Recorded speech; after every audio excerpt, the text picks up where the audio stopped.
მოგესალმებით, გიბრუნდებით საქართველოს ბანკის პორტფელით, რომელიც ახალი გახსნილი მქონდა, იზიარებთ და ერთად ვნახოთ შედეგები, რა შეიცვალა იმ პირველი ვიდეოს მერე 4 თვის განმავლობაში და როგორ გამოიყურება ეს პორტფელი იმ ალგორითმის დამსახურებით, რა. და ნუ ჩემ აზრსაც გაგიზიარებთ, თქვენი აზრი გამიზიარეთ. და მე მგონი საინტერესო ინფორმაციები უნდა მივიღოთ. ხო, მინდა სანამ ეხლა ამ ფოლდერზე და პორტფელზე დავიწყებ საუბარს, მინდა გითხრათ, რომ არხზე დავამატე პლეილისტები, რუსულ ინგლისურ ენაზე ძალიან კარგ კონტენტს ვდებ ხელოვნური ინტელექტით დახმარებით, რომელსაც ვფიქრობ, რომ ყველა ინვესტორს უნდა მოსმენილი იქონდეს, ყველა ინვესტორი საქმის კურსში უნდა იყოს და ყოველდღიურ რეჟიმში რაღაც საინტერესო ვიდეოები იდება რა, რუსულ ენაზე და ინგლისურ ენაზე. ქართულ ენაზე ვერ ვაკეთებინებ, იმიტომ რომ ძალიან ცუდი აქცენტი აქვს და თუ მოთხოვნა იქნება, გავაკეთებინებ და რა ვიცი, თუ მისაღები იქნება, რომ ცუდი აქცენტით მოვუსმინოთ საინტერესო ინფორმაციას, პრობლემა არ არის, ქართულ კონტენტსაც დავამატებ ახალ პლეილისტს რა, გადახედეთ, რა ვიცი, კომენტარები დამიწერეთ, მეგობრებს გაუგზავნეთ, თუ დაგჭირდებათ ან მოგეწონებათ და ასე შემდეგ. კაი, მოდი გავაგზავნოთ ხა ამ პორტფელზე ლაპარაკი. არ ვიცი, დღეს მთელი დღე პორტფელს ფოლდერს ვეძახი და რატო ვეძახი ამ ფოლდერს არ ვიცი, მაგრამ მე მაბადიეთ. მოკლედ, აი ამ კიბე-კიბეს ხო ხედავთ?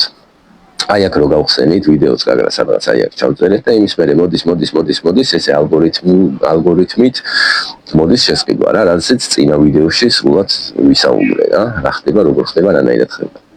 ერთადერთი რაც შეიცვალა აქტივები, არ შეიცვალა, ანუ 20 აქტივი რაც იქ იყო, ის აქტივები აქ არის და უბრალოდ დაემატა თებერვლიდან გლობალური ETF-ები დაემატა, განახეთ მაგას გულფინანსი რეებით დაემატა და რეალურად გაზრდილია 30 აქტივამდე. ეხლა აქ არის 30 აქტივი და თანხა მიემართებოდა 15-დან 18 აქტივამდე ეგრე რა. 17 აქტივი გააჩნია რა, როგორ უწევდა რა. იმ ორ ფილტრს რო გაივიდა, იქიდან გამომდინარე ბიუჯეტი იგივე, როგორც ვთქვით, თითო დოლარი თითო აქტივში რა, ნახევარი პორტფელის რა. ეხლა განახეთ როგორ ლამაზად გადაინაწილა აი თვის აწილები, ღირებულების მიხედვით, მე მომწონს, რაც როგორც გამოიყურება. ძალიან ისე არის რა, ლამაზად არის წილები გადანაწილებული, აი ივსება კარგად, პოსტად გებრიელად. და ნუ აქ არის ეხა ბიტკოინი რაღაცები მინუსი, იმიტომ რომ რაღაცა ჰაიფშია გახსნილი რაღაცა ის, მაგრამ პრობლემა არ არის რა, ესე ფასის გასაშუალოებით მივდივართ და ფასს ვიწევთ და დროით ვსარგებლობთ, იმიტომ რომ ეს არ უნდა გაჩერდეს ეხლა ხვალ ზეგ და მაზეგ ახ არ უნდა გავყიდო და არაფერი არ უნდა დაფიქსირდეს რა, აქ უნდა მოხდეს დაგროვება რა, ამას უნდა შევხედოთ როგორც ბიზნესს რა. აი რაღაცა ბიზნესი ავიღოთ, რომელსაც ჭირდება 3 წელი, 5 წელი, ხო? რაღაცა იქ ფუნდამენტურად. დათხრა, მითხრა, მოთხრა, ჩაყარა და რაღაცა ლოგინი და როდის ამოვა და რო ამოვა, მერე კარგი იქნება. ხო და აი ჩათვალოთ იგივე სიტუაციაა რა. 1-5 წელი, ამას უნდა 5 წლის განმავლობაში მთლიანი ციკლი გადაიაროს რეგულარული ინვესტირება რა, ერთნაირი ბიუჯეტით რა, არანაირი რაღაცა დიდი დარღვევებით. ეს რეკომენდაციები არ არის მეგობრებო, ეს არის ჩემი ალგორითმის, ესე ვთქვათ, რეალური ტესტები, არარეალური ტესტებიც მაგ გაკეთებული და ალგორითმი მუშა არის. როგორც მე გავტესტე და შესაბამისად ეხა რეალურებითაც TBC-ზე თქონდა ვიდეო, იქაც რეალურად ვნახე და იქაც მუშა არის და ნუ დავშალე ის ფოლდერი, ის პორტფელი დავშალე და ეხლა აქაც იგივე ალგორითმით მივდივართ რა. ეხლა დღეს ბირჟა რო გაიხსნება, დაემატება კიდე დაემატება, აგერ არის აქტივების ჩამონათვალი განახებთ, ეს აქტივები დაემატება.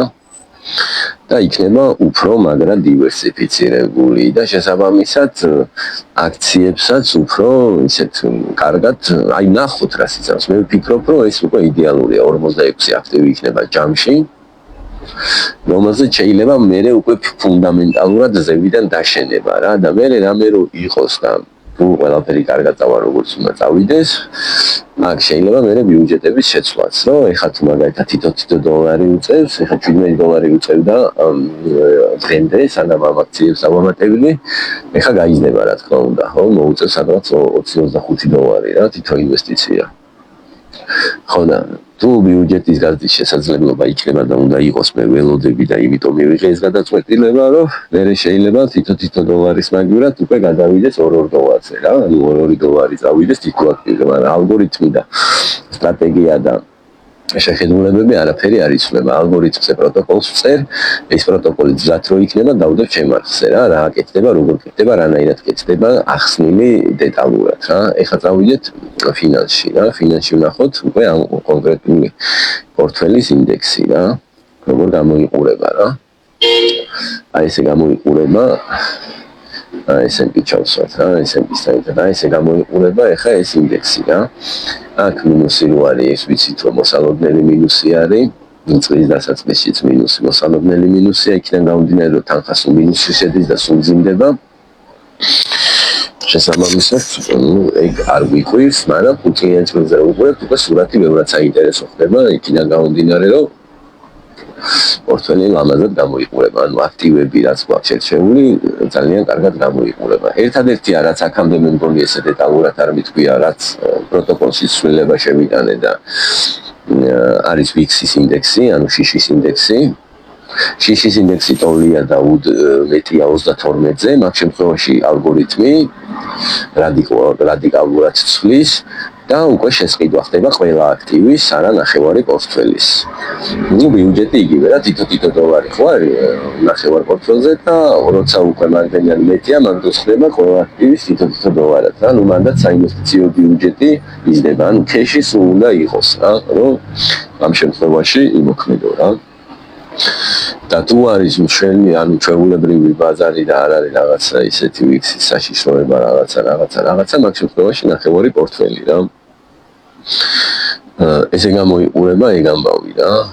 და ეს იქნება, აი ხლა ვამთავრებ, ეს იქნება სათვლელი, პირველი ფილტრი, სათვლელი 5 აპრილიდან ახალი ისინიც დამატებული რა, ეხლა დღეს რაც ჩაჯდება რა, რომ შემდეგ ინვესტიციაზე შემოვდივარ, აქ იქნება 46, ჯერ არ არის, ეხლა გლობალური აკრეატორი აქციები ყველა.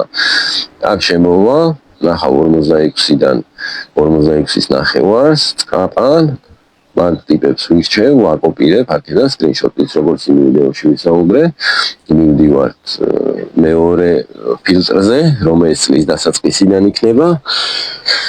იმასაც ვაკოპირებთ და მერე ვფილტრავთ რა, რომელიც ემთხვევა იმაში თითო, რომლებიც არ ემთხვევა იმეებში თითო რა. შესაბამისად 23 აქტივისგან განსხვავებით შეიძლება ანუ 25 ან 27 აქტივი მოუწიოს, არ ვიცი, მაგას რო გვიჩვენებს რა, როგორც მოუწევს ისე უნდა გავყვეთ რა, ლოგიკა იგრეა, ჩვენ ვერაფერს არ გვერდით რა, ეს არის სუფთა თეთრზე დაწერილი შავად რა, ესე ვთქვათ რა უნდა გაკეთდეს, როგორ უნდა გაკეთდეს. უბრალოდ მე დივერსიფიკაცია უფრო გავზარდე, უფრო რისკი დავწიე და უფრო საინტერესოა ჩემთვის თქვათ იგივე გრძელი ვადისთვის რა, იგივე 5 წლისთვის და იგივე 10 წლისთვის და იგივე რატომაც არა პენსიისთვის რა.